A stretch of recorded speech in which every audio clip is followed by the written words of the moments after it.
تو یا ایھا الذین آمنوا، اے وہ لوگوں جو ایمان لائے، اطیعوا اللہ، اطاعت کرو اللہ کی، اور اطاعت کرو رسول اللہ صلی اللہ علیہ وسلم کی۔ ان دونوں اطاعتوں میں فرق نہیں ہے، یہ نہیں کہ اللہ کی اطاعت الگ ہے اور رسول کی الگ ہے۔ من یطیع الرسول فقد اطاع اللہ، جیسا کہ اللہ پاک نے فرمایا جو رسول کی اطاعت کرے گا اس نے اللہ کی اطاعت کی۔ تو دونوں کی اطاعت ایک ہی ہے۔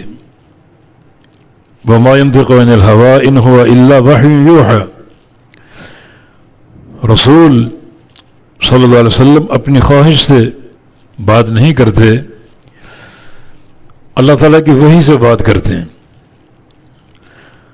اور ان کا ہر فرمودہ اللہ تعالیٰ کی وحی ہوتا ہے۔ تو رسول کی اطاعت اللہ کی اطاعت، اور اللہ کی اطاعت کرنا چاہتے ہو تو اس کے رسول کی اطاعت کر لو۔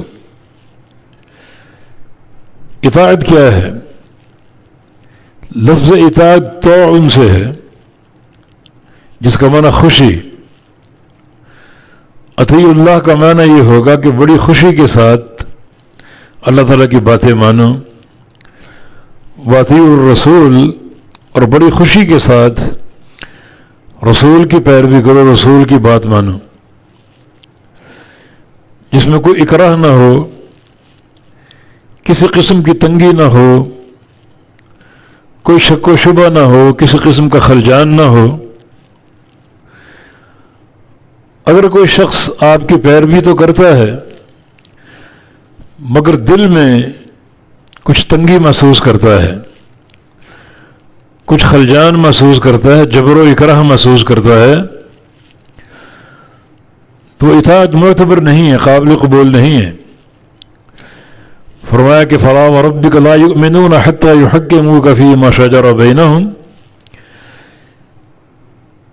پھر رب کی قسم یہ لوگ مومن نہیں ہو سکتے جب تک اپنے اختلافات میں آپ کو حاکم نہ مان لیں، یعنی رسول اللہ صلی اللہ علیہ وسلم کو،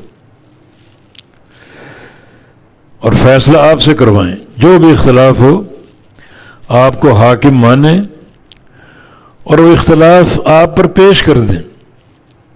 آپ موجود ہیں تو آپ کی ذات کی طرف آئیں، اور آپ موجود نہیں تو آپ کی بات اور آپ کی سنت کی طرف آئیں،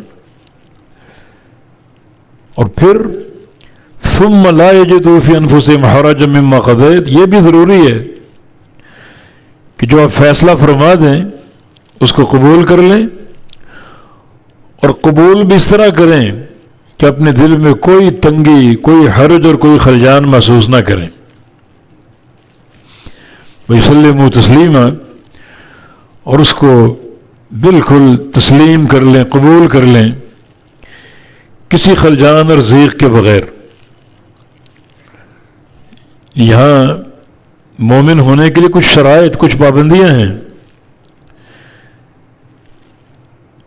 پہلی پابندی یہ ہے، اگر کوئی اختلاف ہو جائے، وہ باپ بیٹے میں ہو، استاد شاگرد میں ہو، قلت یا کثرت تعداد میں ہو، تو اس کو پیش کرنا ہے رسول اللہ صلی اللہ علیہ وسلم پر۔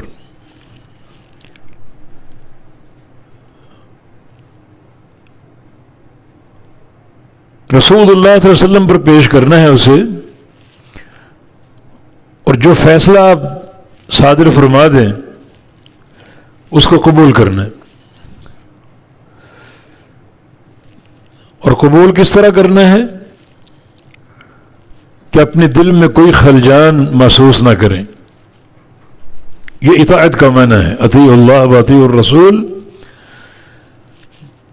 بڑی خوشی کے ساتھ اللہ کی بات مانو، اور بڑی خوشی کے ساتھ رسول اللہ کی بات مانو، اور اگر کوئی تنگی اور ضیق محسوس کرتے ہو تو وہ اطاعت معتبر نہیں ہے۔ اطاعت جو شرع صدر کے ساتھ ہو، کھلے دل کے ساتھ ہو، خوشی کے ساتھ ہو۔